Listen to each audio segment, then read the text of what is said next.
Alida Saleh, and I will be your moderator for today. Professionally, I'm a senior advisor for the UN High-Level Climate Champions team for the built environment. This team is led by the UN High-Level Champions for COP28, Her Excellency Razan Khalifa Al Mubarak. I am also the head of sustainability for JLL, and I recently located to Dubai from Toronto, Canada. I have been in the sustainability field for over 15 years, working within the consulting field as the head of sustainability and environment, where I helped clients develop decarbonization pathways, both within the public and private realms. More recently, I have been working on developing sustainable and net zero strategies for clients globally. The Fields of Future speaker series is a collaboration between many Jamaati institutions in the United States and Canada, including the Aga Khan Education Board, the Climate Change Portfolio, the Ismaili Professionals Network. We hope that this series provides insights as you explore career paths, innovation, and opportunities in selected fields of the future. I am very pleased and excited to introduce to you today our speaker, Rehana Rajabali. Rehana began her career with the City of Calgary in 2008 after completing her undergraduate studies in civil engineering at the University of Waterloo. She serves in various engineering roles and obtained her professional engineering designation prior to relocating to Ontario, where she attended the University of Toronto to complete her Master of Urban Design Studies. She then joined the Toronto and Region Conservation Authority, where she progressed through various engineering and leadership roles over the past 9 years, becoming the Associate Director of Engineering Services in 2020. In that role, she led a team of engineering and technical professionals who work towards mitigating natural hazards, risks to communities, and protecting the natural environment. Most recently, she chose to return to her hometown of Calgary to take on a role of environmental planning and policy leader within the Climate and Environment Department of the City of Calgary. Her career has encompassed flood and erosion risk management, climate adaptation strategy development, flood and low water forecasting and response to public education, and implementation of natural hazard and heritage policies through the planning continuum. And now I invite Rehana Rajabali to tell us about anticipatory adaptation to climate change and her career path. Rehana will also share how she believes the field will evolve and discuss career opportunities for professionals and businesses. Over to you, Rehana. Thank you, Alida, and thank you all so much for allowing me to join you today to share some reflections on my career, which represents the intersection of planning and engineering as it relates to climate adaptation. Today, I want to share a little bit of a technical background on how climate change is related to city building. We're going to use the example of flooding to understand what the challenges are in adapting to climate change. I'll share the background on my own career path, and I'll talk a little bit about some of the other types of careers that I work with to tackle these challenges. But I'd like to start off with a quick level set on some climate change basics. Responding to climate change is usually broken up into adaptation and mitigation. Climate mitigation in this context is about actions that reduce greenhouse gas emissions in order to curtail global warming. So we're trying to limit the amount of change that might happen. Climate adaptation, on the other hand, refers to actions that are meant to manage and adapt to the wider range of natural hazard risks that will be caused by a changing climate. Now, there are actions in each of these realms. Mitigation actions are usually the ones that are related to energy transition, sustainable transportation, and energy efficiency. Adaptation actions are the ones that are around building infrastructure and plans to prevent the impacts to people and property and health and biodiversity from hazards like flood and drought. But some actions are at the intersection of both mitigation and adaptation. Things like preserving the natural environment, which can both help capture carbon, but also provide heat relief and natural drainage. My career has been very focused on the adaptation side of things. And many people think of climate adaptation as its own field of study. Yes, it is now possible to get your master's in climate change or become a climate adaptation specialist as a consultant. But the field of climate adaptation is much broader than that. It's made up of people who come from a variety of backgrounds, but who are trying to tackle the same issues. In order for us to effectively adapt to a changing climate, we actually have to see it as a paradigm shift in city building. Just a fundamental way in which we approach our traditional careers has to change. To help illustrate this impact, I'd like us to think about all of the different systems in a city. These can be built infrastructure systems, natural environment systems, even things like social service or education, what I like to call soft infrastructure. Each of these systems is layered together to make our cities and towns work. And these systems that we rely on are prone to weather-related risks. Climate change will exacerbate these risks. Let's take a look at a few examples of this. Looking at the road network, for example. Here in Canada, where I'm from and still living, our winters are very cold. And the winters of the future are expected to have more temperature swings, meaning that we'll fluctuate from getting below freezing to above freezing temperatures multiple times each winter, more times than we already do. And these additional cycles of freeze and thaw will put stress on pavement and make it crack more. So those who work in roadway construction are investigating how to adjust the mix of materials that go into pavement to make it better able to handle temperature fluctuations. Or let's take a look at water supply. This is a hot topic here in southern Alberta, and for my friends in the Colorado Basin, this is also a big deal. The same is true in many parts of the world. Projections for less snow in the mountains and warmer summers mean that droughts are more likely. How can we become more efficient with our water so that we can still manage in times when less water is available? How about the natural hazard that I've spent most of my career working to manage, flooding? This is probably one of the more obvious areas of climate adaptation. And that's because flooding is one area where we have always known that climate is part of the risk equation. You see, risk is a function of three things. The hazard, that's what is the thing that causes the problem. The exposure, what is in the way of that hazard. And finally, the vulnerability. How sensitive is the thing that is exposed to the hazard that will cause a problem? When it comes to flooding, climate change makes the probability and the extent of the hazard increase. And so now our work is to make the exposure and the vulnerability to that hazard decrease in order to manage that risk. And when it comes to managing the risk of flooding, one of the key tools that we use is land use planning. That means trying to plan where we put homes and businesses so that we try to keep them away from areas that flood frequently. Or for areas that and communities that already exist, we apply special rules to the ones that need to be built there. Or we build infrastructure like berms and levees. Here's a picture of one on the slide to try to protect those areas to make them more resilient. In both of these cases, we actually need to know where to define the high risk area of the future so that we know how high to build the infrastructure or how far away to set back the homes to help prevent them from being exposed to these future flood risks. And here is where we have one of the biggest challenges that climate change poses to people in my field.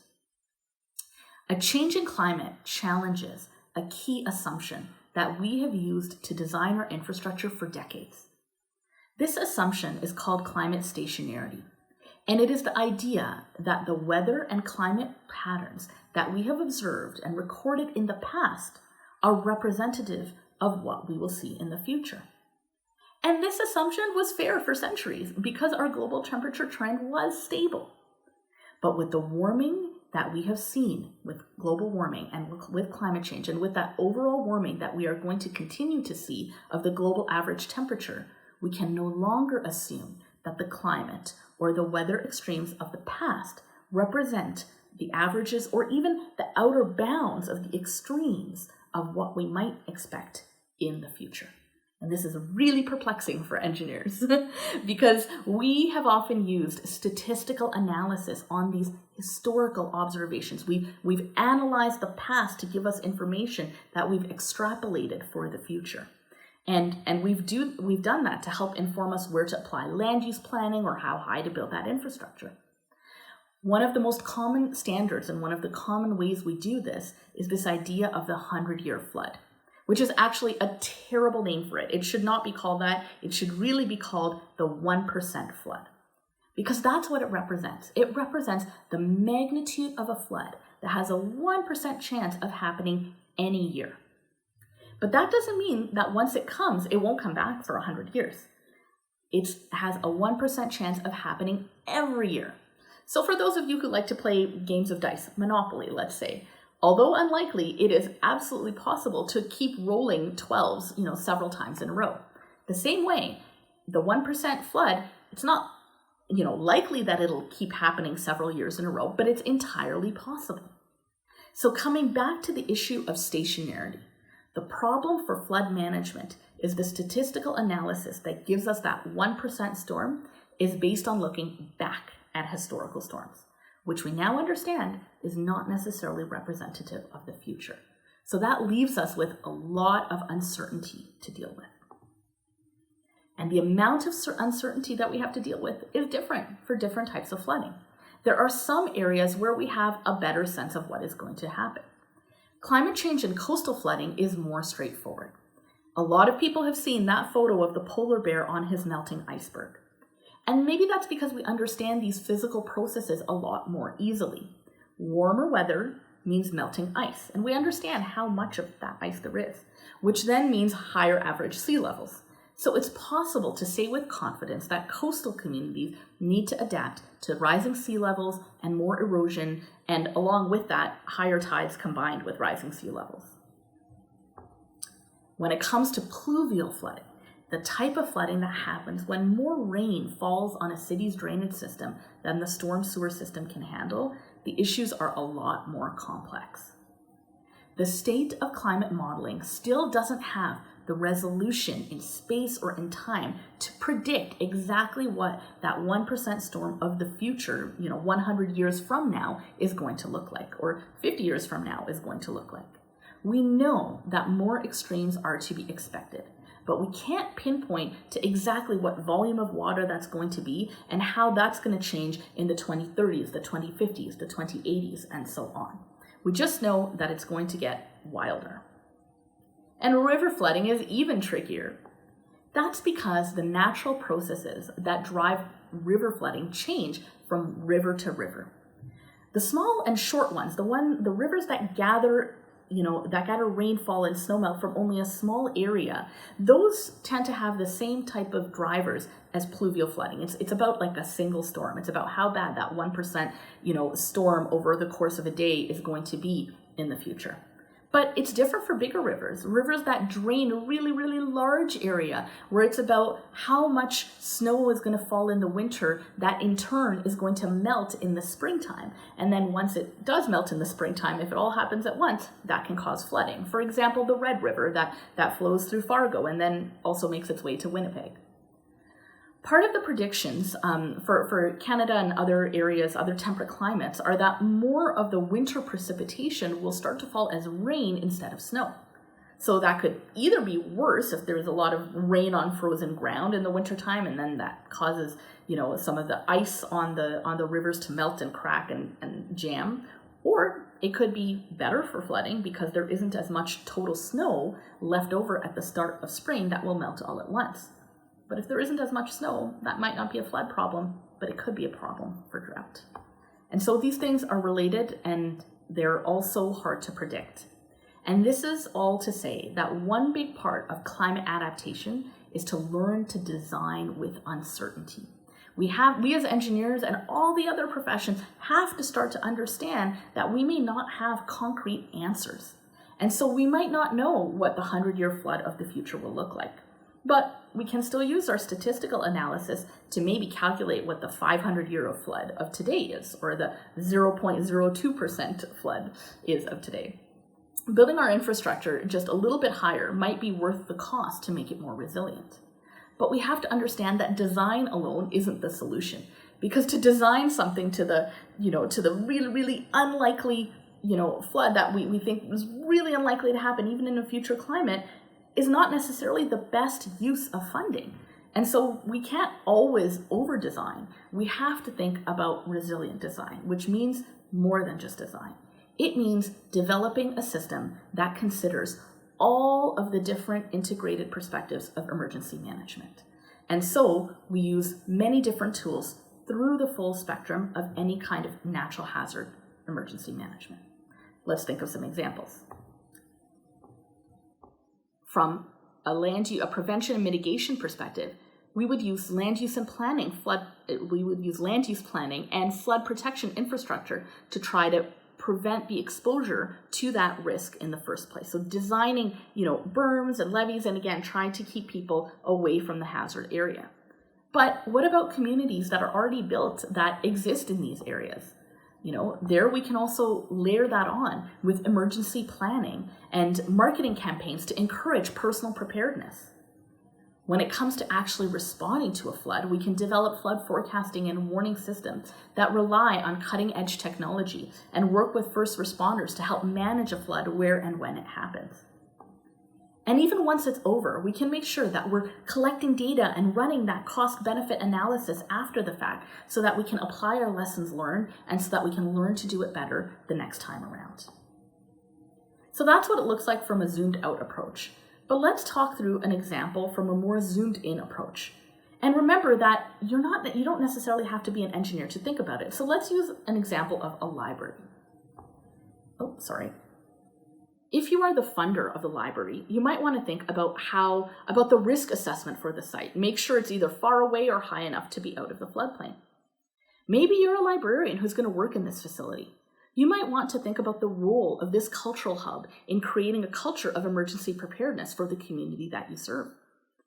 Maybe you're a social worker and you think about how this library might actually end up being a good spot to host an emergency evacuation reception center in case of an emergency. Then you might want to think about how are we making sure that there's access and egress? Is this a place that people can get to and from during an emergency? Or maybe you're a facility manager and you're thinking about how to install remote sensors to collect rainfall information, or maybe create the recovery and cleanup procedures for a site like this. And so both at a city scale and at a site scale, it's multidisciplinary, the way that we have to tackle this. It's also important to remember that floods aren't just about the water. There are cascading or secondary impacts to consider. While the root cause might be a flood, you could end up with evacuations because of a power outage, or a public health issue because of waterborne illness. Because those city systems that we talked about at the beginning are so interconnected, they are sensitive to these hazards. And so we need to think about those secondary impacts as we adapt. So now that you have a sense of the problems that I like to work to solve, I'd love to share some more details on how I got here. For my bachelor's degree, I studied civil engineering at the University of Waterloo. Although going in, I thought I would work more in building design, while at school I became really interested in water resources, and so that's where I specialized. But the most useful and valuable thing I did in my undergrad was to take a co-op program. That's sometimes also called an internship program. It's a paid internship or co-op program, which meant that I both earned some money to help pay for my education, but also more importantly, earned experience, which meant that I had marketable skills and exposure to the practicalities of work by the time I graduated. And so for those of you who are contemplating, what you're going to do as you go towards college, I highly recommend looking into a co-op program. It is very valuable. And it helps root the studies that you're doing in practical problems as well. After graduating, I was very fortunate to secure a job back in my hometown of Calgary. And the best part about it was that it was a rotation program. So it was designed to give young graduates exposure to different city departments and also the right balance of experience that allowed me to obtain my professional engineering designation. While at the City of Calgary the first time around, I worked in several different roles in the planning department and the water resources department, including some time working on updating emergency plans, which were useful when we had our most recent big flood in 2013. And that experience of working through that flood really helped kind of frame how I was going to continue my career going forward. It was also that opportunity that gave me exposure to different departments, and that led me to pursue something different for grad school. So rather than pursue a master's, further in engineering, I did something different. I looked at the planning field, and I completed my Master of Urban Design Studies at the University of Toronto in 2014. This was definitely one of the most fun times in my life. Having worked for 5 years before going to grad school meant that I could approach all of my projects with a practical lens, and it helped me to understand city building from a different angle. Now, after grad school, while I loved the work I did at the City of Calgary, I decided to stick around in Toronto since by this time I had fallen in love with the man who was now my husband. So I looked for a job that also brought together aspects of water resources engineering and planning. And in Ontario, there are these entities called conservation authorities. They are watershed-based organizations, meaning that they don't follow political boundaries. They're based on the natural boundaries of each of the rivers, kind of applying policies and programs to everywhere that river drains. And they have the responsibility to manage river flooding in Ontario. This comes down from powers that were delegated down from the state, or in our case, the province. And it's a very unique model for managing flood risk. And this framework evolved after we had a major flood in that area. And my job was very complex because it had to deal with all of these older areas and trying to manage flood risk to them. And the key to my success in this sprint was my willingness to go in front of camera, to go in front of city council, to go in front of communities, and to talk about the importance and the value of the work that we do. In the past decade, it's not just been about work. It has also been about raising a family. So that's why the photo for this career sprint is that of the other part of my career and the other part of what makes me me. My husband and I have a 5-year-old son, Azan, and a baby daughter, Azalea, who is now 18 months old. And they are actually a big factor into the decision to start my third career sprint, which is when just this past summer, I moved back to Calgary and started working again for the City of Calgary for my latest adventure. On one hand, my move here has been about joining this newly formed Climate and Environment Department to be a part of embedding climate adaptation into all of our city systems. But on the other hand, it was also about making a move that allowed me to have the support of my own parents when raising my young family, and finding a place that had a high quality of life for the price. And this choice, if I'm speaking frankly, also meant that I took a fairly substantial pay cut. But there's a saying in French, it's called reculer pour mieux sauter, meaning that it's sometimes okay to take a step backwards in order to be able to better leap forwards. And having children isn't just about sacrifice, it's actually about working towards something. It highlights to me the importance of my work. It isn't just an abstract next generation that I want to work for. It is literally for my children and hopefully their children that I am applying myself to this field.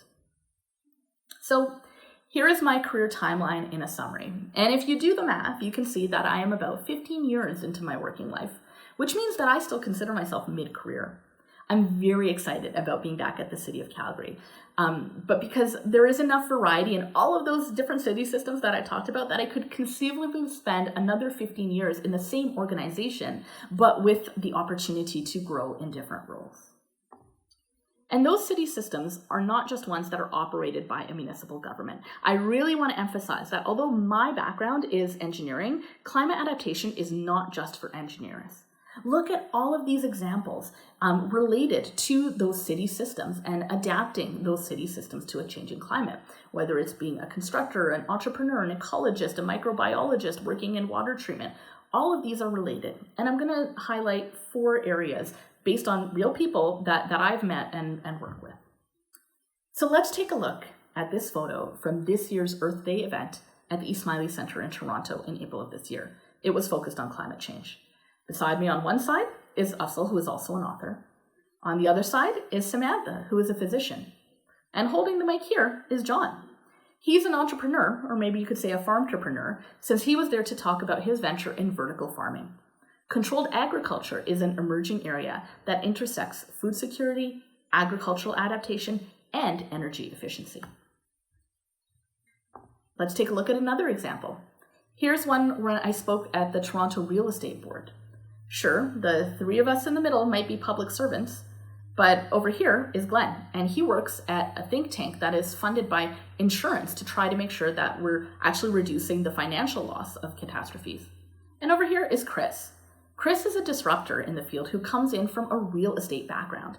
He developed early studies in how climate risk impacts property valuations, both in terms of designating the risk and also how actually experiencing an event impacts property values.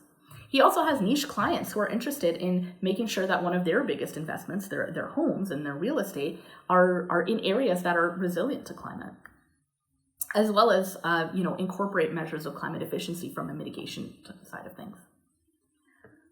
Here's a couple of examples of colleagues, both in this job and my previous one. Val is an ecologist that I work with, and her background is in biology. She works to conserve environmentally sensitive areas like wetlands and species habitat. Land conservation can help us mitigate flooding, ensure that we're, preserving areas that have trees for shade, and of course preserve habitat, because biodiversity loss is also a huge risk of a changing climate. Or there's my friend Sharon, whom I used to work with in my old role. Her background is more of the kind of classic climate adaptation planner because she came in from urban planning. But she's had the opportunity to work on the full range of things, really targeted research, studies all the way up to helping cities write their own climate adaptation plans. These are all real people, and neither of them are engineers, and they all work very much in the field of climate adaptation. So although I am a career public servant, there are opportunities in this very much reflected in the private sector too. A lot of consulting firms, whether they're engineering or financial consulting firms or general project management consulting firms, they all have dedicated climate adaptation and mitigation service lines these days. And financial risk analysis is also a huge component. You heard a talk recently already in the Field of the Future series about greenhouse gas and carbon accounting on the mitigation side, but there is also a much growing need to report on climate-related risks, and that's true for both public and private entities. When I talked about how to respond to floods, you heard me mention these warning systems. And the field of remote data collection, sensors, better connectivity via the Internet of Things, remote imagery collected from drones, these are all game-changing technologies that we rely upon and actually have integrated into our flood warning systems in recent years. And so I definitely think that remote sensing and data collection has huge potential, along with how we use AI for data assimilation, how we use that to better predict our outcomes. And it's not just collecting data, it's also about kind of remote operations to help push out information, using sensors in the soil that help us use only just the right amount of water and fertilizers that we need that can help make us more efficient with our resources. And like a really simple example of this is sprinkler systems and water metering with real-time information for houses, right? By having that information, we can help influence behavior so that people are more efficient with their water, which is an important part of us adapting to a future climate that may have less water available in certain areas. There's also the idea of investing in real estate with climate change in mind. These are trying to, for those that have the disposable income, target their investments in areas that have less risk, areas where the warmer temperatures might mean longer growing seasons, which might mean different farming opportunities. And then materials design is huge. Hail-resistant roofing is all the rage here now in Alberta. What about parallel advancements in soil conditioners for agriculture to help increase yield, or pavement binders for roads too? So there are a lot of kind of future career and investment opportunities that we can look at.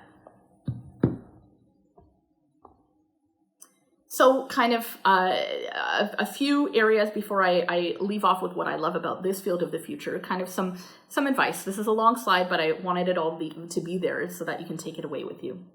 The first is that there are many disciplines that work in climate adaptation. Successful adaptation and a successful pivot in your career means approaching it from the background and expertise that you have. The best way to train for this is to ask yourself the question, what service to society do I know how to provide? And how will climate change affect the provision of that service in the future? There's a lot of niche courses, emerging on this and what does climate change mean for blank? Look at that. Try a lot of, free courses. The City of Calgary is hosting a climate symposium next week with a lot of virtual learning sessions. There's a lot of drive out there from the public sector to mainstream these concepts, which means that there's a lot of free training out there. Start there and then look at where your expertise intersects with climate adaptation. And for those of you just starting out, I know there are some people who love to go deep into a realm and really specialize their knowledge. And there are those who want to train in different areas, like I have, to capture the frontiers between realms. Having what I want you to know is both of these are equally valuable. Having a career that is deeply focused in the carbon capture of microalgae is essential. But so too is having a career as a nurse who has figured out how to better diagnose Lyme disease, because now this is an illness that is starting to spread farther and farther north into areas that we didn't see it before because the habitat wasn't there for the ticks that carried Lyme disease. It's important to recognize the value in both of these things. So don't feel compelled that you need to do your master's in climate change or PhD in climate change to work in climate change. You can be very, very specialized in another area and see how that works to solve the problem that climate change presents. The last piece of advice is to be a good communicator in order to be a good whatever career path you choose, however you choose to target this issue. Remember to find a way to articulate how your solution addresses the pain points and also understand the constraints and practical limitations. So I want to kind of finish off by sharing what I love about my job and this field of the future. The first is that I know I can't solve everything, and climate change can be an overwhelming topic sometimes. But what I love is that I know that I'm not the best at sorting my garbage, and I still do travel by plane, but I can still sleep better at night knowing that my career is focused on the aspect of climate change where my background can have a disproportionate impact. There are actions that each and every one of us can take, but when it comes to kind of choosing your career, it's best to try to suit your way of tackling climate change to the special skills that you might have. And the other thing that I love about my job is that I know I'm helping to shape the city and make decisions to hopefully improve how the next generation will live, work, play, and thrive. Of course, another thing I like about it is job security. It may not be lucrative, and I can confirm as a public servant that it isn't exactly lucrative, but it is stable and it is rewarding. And there's often the chance to kind of, pivot and recognize that this is an area where even, from a government level, there will need to be continued funding in this regard because it's a shift that we all have to make. And so here's just a few reasons why I love what I do. And I would love to hear from you a little bit more about the questions you might have on how to pivot your career into this field as well. With that, I will turn it back to Alida for questions. Rehana, thank you so much for sharing your field of the future with us today.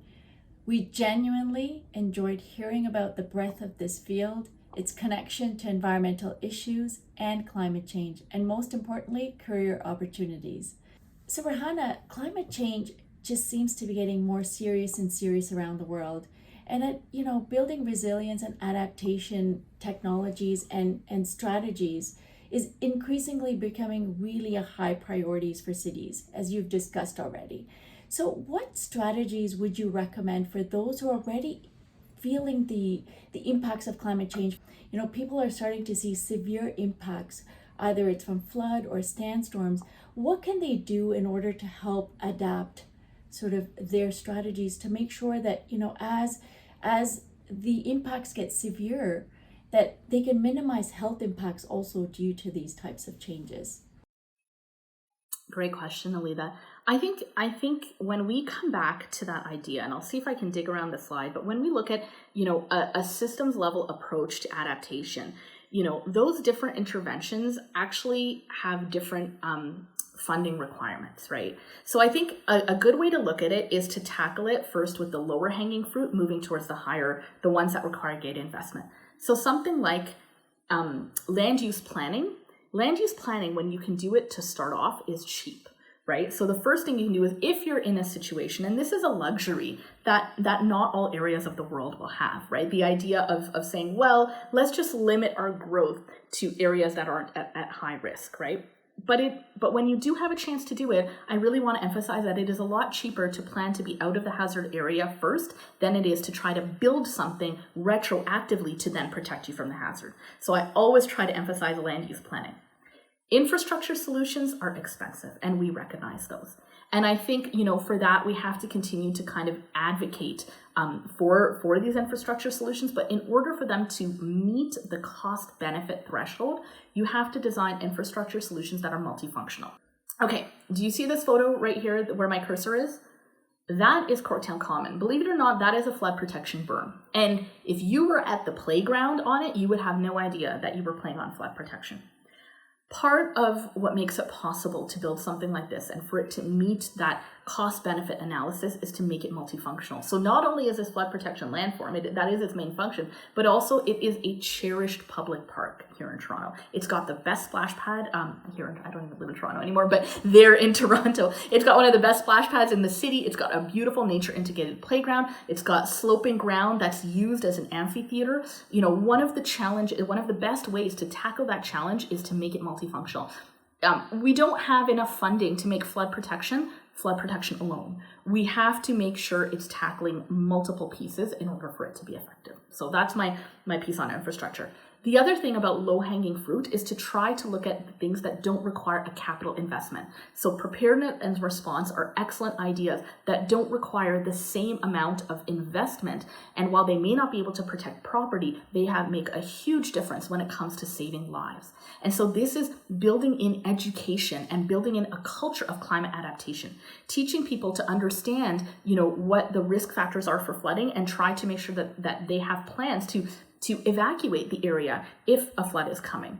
It's also about teaching people, what they might be able to plant, and if they're planting their garden, what can they do for food security and what can they do for shade in an area that might be warmer and drier. And so those, that the culture of adaptation to me is a lower hanging fruit because it's one that doesn't require the same amount of capital investment.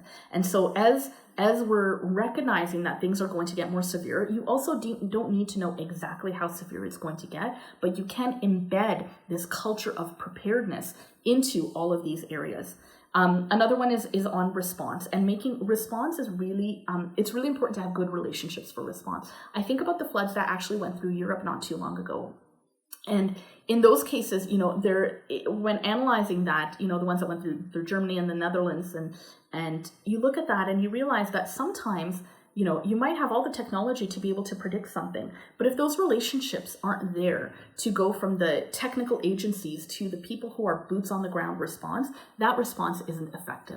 So another cost-effective way at tackling, climate adaptation around the world is to make sure that there is good relationship between the people who hold who hold the community relationships and ensuring that the message can travel from the technical practitioners all the way down to the community members and ensuring that those are there. To me, this is really low-hanging fruit for increasing our climate adaptation. Of course, continuing investment is there too, but that requires funding and it's the same pot of funding that also has to be used to tackle affordable housing. So that remains a challenge. Rehana, I love the enthusiasm and the passion you bring to this topic. And I really, really believe that one of the key drivers of change is creating the culture of preparedness and the culture of adaptation. Now, what happens, given that a lot of people around the world are more invested into resiliency, right? They're not as open, or perhaps not as much funding is available for climate adaptation. What 2 or 3 things can you do or can you recommend people who are in this field who want to kind of help change the culture within the organization or clients they're working with? What strategies would you recommend for them to start talking about so that they can shift that culture and that conversation? I think there's two things to think about from here. One is this idea that, your insurers, your shareholders are probably starting to pay attention to your climate risk. There is an increasing field, there's a whole task force on climate, TCFD, climate related risk disclosure. Task Force for Climate Related Disclosure. That's what it sounds like. Anyways, the acronym, as we know in our institution, sometimes takes some time to translate to what the program is for. In that case, that's not an institutional acronym. That is kind of a global one that is looking at standardizing the way that both public and private sector companies disclose their financial risk. So I think that you are best positioned to get ahead of it, because we know that climate risk will cause tangible damages to bottom lines all around the world. And if you are able to kind of identify and position how that impacts either your organization's bottom line, or how that impacts, how shareholders will perceive the security of an investment, that puts you in a better place. And there's a whole kind of emerging field around that. So I encourage you to go and investigate the TCFD and the climate risk related disclosure kind of movement around that. And it's happening, right? Whether we like it or not, it's happening. I'm married to somebody who works in insurance. And so, this is the intersection of our two careers, and it is a thing, right? It will affect, even from a small scale perspective, if you are, you have a bakery and your bakery, you're going to get insurance and you're in the floodplain, it will impact your ability to get insurance. So I think about it both at your small scale or as a large organization. Absolutely. And I think that the cost of inaction is generally not as widely spoken about, but there is a definite cost of inaction for whether it's cities, whether it's organizations. I think that pivotal movement of let's start thinking about how we start preparing better and earlier, and sort of more thinking forecasting what could happen from a climate risk perspective is becoming absolutely essential. Thank you for that. Now, I want to pivot a little bit on the career aspects of it. You've had an amazing career, and you've shifted from becoming an engineer to doing your master's in urban design. And you talked about that journey along your trajectory of doing some co-op, which I think is absolutely fabulous for students and professionals to start looking into, especially as they're navigating their careers. Now, can you tell me, did you have any mentors? What was that journey along that, from your engineering degree to your co-op to your master's? You had a 5-year gap in there. What was that journey like? Did you have mentors that helped you along the way, that gave you guidance, or was this something that you solicited? What was that journey like? Great question. So the idea of co-op, I have to thank my brother for that, because he also studied engineering. He didn't go to Waterloo. He went to the University of Victoria, and they had a co-op program. And I saw, when I was in high school and he was in university, I saw how that benefited him. I saw that he got to take a chance alternating between being in school and then working in his field. And I really loved that idea. And so that was kind of one of my mentors, was just the path that my brother took earlier on in his career. After that, when I started to work for the City of Calgary, my first supervisor, who I have the joy of working with once again, now that I've returned there in the same department, really encouraged me. I will tell you, he looked at our floodplain mapping and recognized that it was so out of date that we could no longer wait for the province, who typically has the responsibility of updating it, to update this information, because if we didn't get going right now, there was going to be a problem. And this is rooted in the idea that, like, it's not just, even before climate change was a buzzword, it existed. And even before that, natural hazard risks have always existed. So I find it strange that people think of it as a new concept. It is not, right? Climate change is just a change in the design principles that we've used, but the idea that we have to protect ourselves from climate risks should be embedded into the way we do work. The problem now is that climate change is shifting how frequently and how severely we're going to be impacted by those risks. And this former supervisor of mine and colleague today really helped, encouraged me to plan for the future. And it was thanks to actually his planning that we updated a lot of information and had it ready in time for the 2013 floods in Calgary. And I think that experience really woke me up. I think people who have lived through an extreme event really view it differently. There's this idea of like recency bias that, if it happened to you recently, or if you were close to it, or proximity bias, if it happened, somewhere near you, you're more likely to take it seriously. Please don't wait for it to happen to you. Take my advice and learn from this experience. It is happening, and it is coming, and impacts are there, right? I too have been personally impacted by flooding, but I have the luxury of saying it was, disruption. I lived on the 8th floor where the apartment building of where it was flooded, and I could just go to my parents and live with them for a month when it happened. Other people don't have that luxury, and it is serious. So, understand and look at what's happening around the world if you need to make the case for the fact that it is happening. Absolutely. I think climate impacts have always been around, and I really like the way that you said it. Climate preparedness is the way to go, but it's always been happening. We're always experiencing weather changes. It's becoming more severe, and I think this is what the urgency to act and to sort of start building the resiliency and adaptation within sort of our design principles. I'm curious to ask, how has the field changed in the last 15 years, and what do you expect to see in the next 15 years? Great question. Okay, looking back, I think the role of technology has definitely changed. I think especially on, the warning side, and even on climate modeling, like we have tools at our disposal to help give us an idea of a potential future. We might not be able to pinpoint it, but that area of modeling has really advanced, right? I don't think that we're ever going to be able to pinpoint exactly what's going to happen with the weather, because there are random processes that influence that. But modeling has helped us, and especially like learning, like we can build better warning systems. We can use technology to collect information and send out information faster. So I'll give you, and we have better ways of communicating the risk. So in my own career, for example, I think there are cases where we used to like rely on, the media to disseminate a flood warning message. Now, you get automatic alerts sent directly to your phone. In fact, the US is actually a lot better at using this than Canada has. We've only recently got into Alert Ready, but there's an example of how it has really changed. But along with that, expectations have changed too. People's expectations of the timeliness of a response are much higher.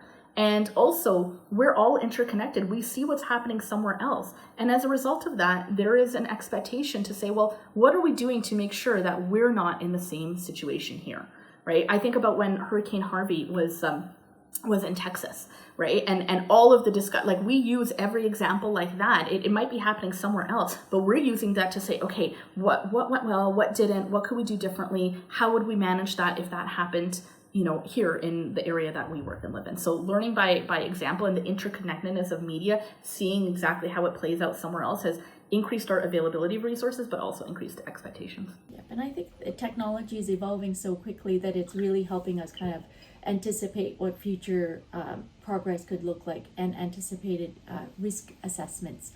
Now, a lot of people are curious about how do they get in the climate change field. If they haven't had a sustainability career like yourself in mind, perhaps, what is the best way to enter into this field, and what are the key skills that you recommend that they start looking into? I really like that you touched on risk assessment, Alida, because that was my gateway into it in a sense as well. One of kind of the first major projects that was non-traditional that I had with the Conservation Authority was doing a detailed property level risk assessment. So trying to calculate those damages, and trying to calculate, the interruption to transportation flow, and trying to calculate all of that. I think risk assessment is actually an excellent transitional field. And my husband, for example, he has like a risk management designation. It's not hard. It's 3 courses on top of whatever your background is. And I actually think that's an excellent bridging way to get from whatever you're doing and combine that with climate adaptation. So I would actually say risk management is a great pivot point if you're mid-career, right? You're taking what you have, then you're applying risk management lens to it. That helps you get the cost analysis. We talked about how do we quantify these impacts? Well, we quantify them as damages avoided, but we can also quantify the benefits as all the co-benefits, that building infrastructure or planning to leave room for the river will leave us. And so I do think risk management is a great pivot to get into it, that you can come in from any field. And I also think another one is kind of looking at the funding side of it. I think is also a really interesting one. A lot of people might have, a background that's more general business related, and tying it to kind of that financial piece is also a good gateway point. For those that are earlier in their career, I think there's a lot of master's degrees that look at this. And you could do that kind of if you're mid-career. Like would I have gone back and done like a master's of climate change? Waterloo offers one now. Maybe, right? It could have been. I really liked what I did, so I don't know that I would necessarily change it. But there are short courses and programs that can do that. But the second way to do it is talk to people. Talk to people in the field and understand how whatever your background is relates to climate change. And I think those conversations are really important to opening up pathways, for what the next step might be. Absolutely. I think you have to be a lifelong learner. And I think climate change also intersects every single job nowadays. So if you look at finance, you can look at sustainable finance. If you look at it from health, you actually look at all the climate impacts that are, all the health impacts that are kind of emerging due to climate impacts. If you look at the built environment, you're looking at how do you build resiliency, how do you build adaptation, and I feel like every single career is going to be impacted by climate change. So exactly as you said, add on a little bit more, talk to more people, surround yourself by people who you really enjoy being around. And the beauty currently is that you learn a lot online. Are there any online courses? I'm sure a lot of people are curious, that you recommend, or courses that you would say, if they wanted to get into the adaptation field, that they could start watching videos on?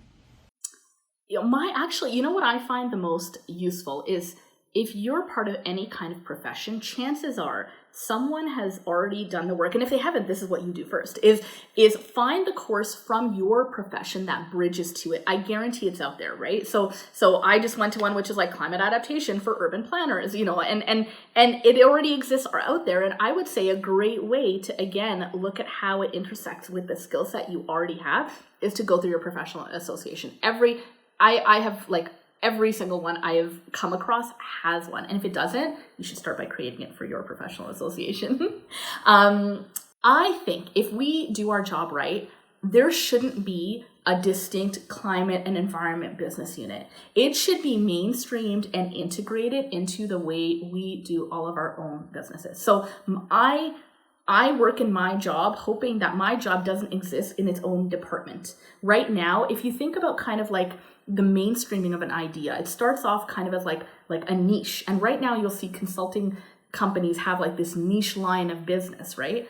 As the concept matures and as climate adaptation gets more and more mainstream, it shouldn't be niche. It should be a skill set that everybody, coming into that industry has. They should all understand how to layer this on. So to me, it shouldn't be just masters in climate change adaptation. It's that these courses are happening at the undergraduate level for every single field, right? So every physician comes out understanding that, the impacts of heat, and every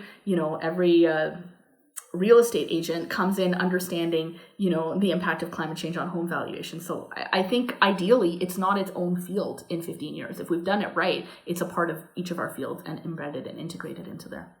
Absolutely. And that's the day I'm waiting for. Now we've kind of almost come towards the end, and I think we've answered a lot of the questions, but I'm curious to see, what would you do differently in your career if you had to? And then is there anything else you see in your career, in your trajectory? You've had 3 different evolutions of your career. So I'd like to kind of end the conversation on that note. Yeah. Okay. What I would do differently. I would, in different stages, right? So when I was in undergrad, I wish I had taken more courses in coding. I think, we talked about how technology advancements are really helping us and we're relying on it more and more. And I'm not a great coder, and you don't have to be. Like, I don't think every profession requires that. I mean, at this stage in my career, the tool I use most is PowerPoint because I'm doing a lot more convincing than I am, actually, engineering and tinkering. But if earlier in my career, I wish I'd been a better coder. I think it would have helped me with some of the work I'd done in flood warning systems. and modeling. So I think that's something younger, just having it as a side skill. It doesn't have to be your career, but I just think having a good understanding of that is just really important, for those who are earlier in their career. Mid-career, I wish I had learned program management earlier. I wish I'd mastered OneNote sooner and developed my own set of program management skills that I could take from one role to another.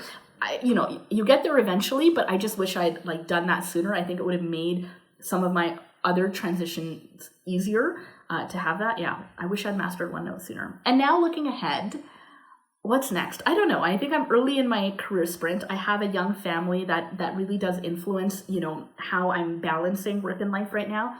But you know what I would love to do going forward is teach. I loved guest lecturing. I guest lectured a lot, for technical courses in emergency management when I was in Toronto, and I loved doing it. And I think it's a lot of fun, and maybe I would like to do more of that in the future.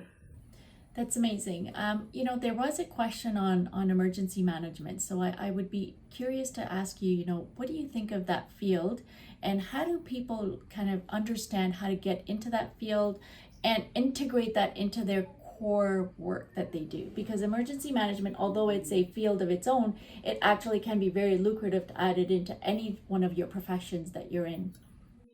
Absolutely. In fact, most states and provinces offer certification courses in this, in a concept called Incident Command System, or ICS, or it's also called Incident Management System. The reason why there's a lot of kind of publicly available courses for these as a first foray is because it's a set of operating principles that you want everybody to be on the same boat for, so that when something bad happens, there's this common language that everyone can speak. So I would suggest first start off by looking for emergency management training online. Chances are it's out there, and chances are that, it's free. It certainly is free, and it's all web-based these days. It certainly is free, but it's also possible that the organization that you're working for has a business continuity division. Sit down with them, right? So sit down with them, or if you are kind of your own, if you're an entrepreneur, you run your own business, talk to your insurer, because they also want you to have this training, right? There is a societal benefit by all of us having that same level set. And so I think there is a lot of free courses available. So I do recommend looking at those as a way to pivot in. Yes, again, you can get your master's in emergency management, but you don't have to, right? A lot of the people that I've worked with in emergency management, they came from social services backgrounds. They were former fire, police, emergency services providers. Or some of them even get into it because they were communicators, and they started coming in as the person whose job it was to do crisis communication. So you can actually approach that from many angles. And a great first step is to look for incident management system or incident command system training. And that's just the very classic training that all around the world people use to manage emergencies. When we're designing for climate change and climate adaptation, and sort of looking at sort of the impacts that climate change has, how do you integrate resilient design? And then how do you gather the data, especially when there's uncertainty? You talked about the 1% flood, but as the 1% flood becomes more, I guess you have a higher chance of increasing that 1% chance. Is, as climate change changes, the 1% may become 5%, for example. How can you then gather this type of data and then design accordingly? Are there technologies and tools today out there that really help us do this effectively? Yeah, great question. I'm going to pull up this slide again because I do think here's an example of gathering that data. This little picture on the left is actually just a website that shows the rainfall totals. And these rain gauges are on the roofs of different buildings. This is in Toronto, all around the Greater Toronto area. And so how do we gather that data? Basically, when we're building that historical record, each time you get a new flood or a new set of rain, that's one more data point. And even though we know that we can't necessarily look back on it to predict the future, we can pick up those more recent events that have happened, right, to help us have a longer line of data set to be able to look at, right? So this is an example of that. So what does it mean collecting that data?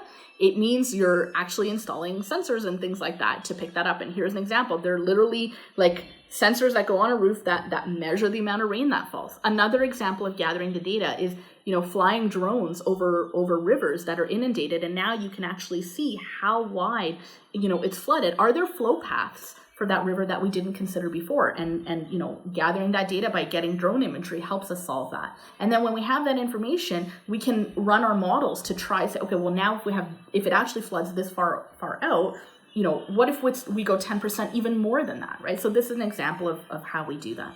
So the data gathering is related to it in that way. And I'm sorry, Alida, there was another part of your question that I think I lost track of there.